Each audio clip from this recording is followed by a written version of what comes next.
Malaria adalah penyakit menular yang disebabkan oleh parasit atau protozoa dari genus Plasmodium yang dapat ditularkan melalui gigitan nyamuk Anopheles. Istilah malaria dapat diambil dari bahasa Italia yang berarti mal artinya buruk dan area yang berarti udara atau udara buruk karena dahulu banyak terdapat di daerah rawa-rawa yang mengeluarkan bau busuk. Penyakit ini juga mempunyai nama lain seperti demam Roma, demam rawa, demam tropik, demam pantai, demam Charges, demam kura, dan paludisme. Malaria ini juga dapat didefinisikan sebagai suatu penyakit infeksi dengan demam berkala yang disebabkan oleh parasit Plasmodium atau termasuk protozoa dan ditularkan oleh nyamuk Anopheles betina. Malaria ini juga disebut oleh protozoa yang terdiri dari 4 jenis spesifik, yaitu Plasmodium vivax yang menyebabkan malaria cuartana, Plasmodium malaria yang menyebabkan malaria cuartana, Plasmodium falciparum yang menyebabkan malaria tropika, dan yang terakhir Plasmodium ophala yang menyebabkan malaria ophala. Hai teman-teman, setelah kita mengetahui apa itu penyakit malaria, dan tentunya penyakit malaria ini bukanlah penyakit yang sudah asing ataupun masih asing di telinga kita. Kita ketahui bersama bahwasannya penyakit malaria ini telah menjadi penyakit yang secara pandemi terjadi di banyak negara. Untuk itu WHO tersendiri ataupun World Health Organization mengadakan program eliminasi malaria di banyak negara ataupun semua negara naungan daripada WHO itu sendiri.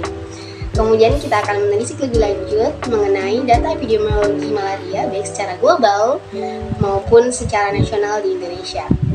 Pada tahun 2020, WHO melaporkan bahwasannya ada 241 juta kasus di seluruh dunia dan 627.000 kematian dari 241 juta kasus tersebut terkait malaria di 85 negara naungan daripada WHO. 95% daripada kasus tersebut ternyata dimiliki oleh wilayah Afrika dan 96% kematian diantaranya juga terjadi di wilayah Afrika. Kemudian data malaria yang ada di Indonesia. Di Indonesia sendiri, menurut laporan daripada Kementerian Kesehatan Republik Indonesia, bahwasanya pada tahun 2021 ada sebesar 304.607 kasus yang terjadi di Indonesia. Insidensi ini tentunya mengalami penurunan dibandingkan dengan 10 tahun ke belakang, yakni pada tahun 2009, yang mana pada tahun 2009 insidensi daripada malaria itu sendiri sebesar 418.439 kasus yang ada di Indonesia. Akan tetapi teman-teman sekalian, meskipun insidensi malaria ini menurun dibandingkan 10 tahun terakhir, wilayah-wilayah di bagian timur Indonesia masih mengalami ataupun masih memiliki urgensi tersendiri mengenai penyakit malaria ini sendiri. Untuk itu, mari kita lihat sebaran kasus ataupun distribusi kasus malaria di Indonesia.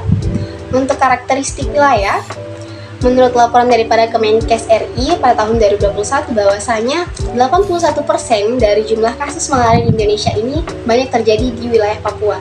8 kabupaten di wilayah Papua itu sendiri, ada Kota Jayapura, kemudian Kabupaten Kerom, Kabupaten Mimika, Kabupaten Sarmi, Kabupaten Mamberamo, kemudian Kabupaten Asmat, disusul Boven, Digol, dan kemudian Kepulauan Yapen, yang mana 81% ini sebesar 275.243 kasus yang ada di Papua. Tentu saja data ini masihlah menjadi perhatian tersendiri ataupun perhatian khusus bagi Kementerian Kesehatan kita. Kemudian bisa kita lihat berdasarkan beberapa karakteristik dari hasil riset kesehatan dasar pada tahun 2018 bahwasanya kejadian ataupun insidensi malaria berdasarkan kelompok umurnya banyak terjadi pada kelompok umur 5-9 tahun bagi anak-anak dan juga untuk bayi di bawah 1 tahun atau berumur 0-11 bulan, yang mana persentasinya adalah 1% dari keseluruhan kelompok umur. Kemudian apabila kita lihat dari karakteristik pendidikan, bahwasanya dari karakteristik pendidikan yang banyak terjadi, insidensi malaria ini banyak terjadi pada tingkat pendidikan tidak tamat sekolah dasar atau MI, dan juga pada tingkat pendidikan tinggi seperti D1, D2, D3 maupun perguruan tinggi lainnya. Kemudian kita lihat dari karakteristik pekerjaan, bahwasanya dari karakteristik pekerjaan Justru, PNS dan juga ASN memiliki insidensi malaria terbanyak, yakni sebesar 0,9%, kemudian disusul dengan pekerjaan lainnya sebesar 1%. Selanjutnya, kita lihat dari karakteristik wilayah perkotaan maupun pedesaan. Nah, ternyata ada keseimbangan antara kejadian malaria di perkotaan dan juga yang ada di pedesaan, yakni sebesar 0,6%. Baik, mungkin cukup sekian yang bisa saya sampaikan. Mari kita simak penyampaian materi selanjutnya. Selanjutnya itu adalah etiologi penyakit malaria atau faktor penyebab malaria. Yang pertama adalah protozoa. Malaria disebabkan oleh parasit yang bernama Plasmodium yang termasuk dalam protozoa. Yang kedua adalah kebiasaan tidak sehat. Perilaku yang berhubungan dengan malaria antara lain perilaku dalam penggunaan kelambu, obat nyamuk, dan kebiasaan keluar malam. Yang ketiga adalah faktor lingkungan. Faktor lingkungan yang beresiko terhadap penularan malaria adalah habitat yang dekat dengan tempat berkembang biaknya nyamuk. Seperti kita ketahui bahwa lingkungan yang tidak bersih dan sehat dapat menimbulkan banyak penyakit termasuk malaria. Dan yang seperti kita ketahui bahwa malaria ini disebabkan oleh dari gigitan nyamuk, sehingga kita harus mencegah perkembangbiakan nyamuk seperti membersihkan saluran air, membuang semua genangan air, dan menggunakan obat-obat jentik nyamuk. Selanjutnya itu adalah gejala dari malaria. Seperti kita ketahui bahwa malaria ini disebabkan oleh dari gigitan nyamuk, dan penderita dari malaria ini akan mendapatkan gejala seperti demam dan menggigil beberapa hari saat setelah terinfeksi parasit yang dibawa oleh dari nyamuk. Adapun gejala dari penyakit malaria yang lain seperti sakit kepala, mual dan muntah, batuk kering, demam, anemia, dan pembesaran limpa.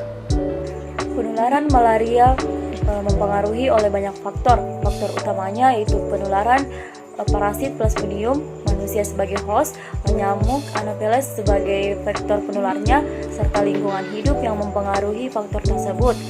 Penularan akan menjadi lebih intensif jika terjadi di daerah di mana nyamuk dapat hidup dan berkembang dalam waktu yang lama, dan memungkinkan Plasmodium hidup yang berkembang menjadi intensif di dalam tubuh nyamuk. Malaria dapat ditularkan secara alamiah dan non-alamiah.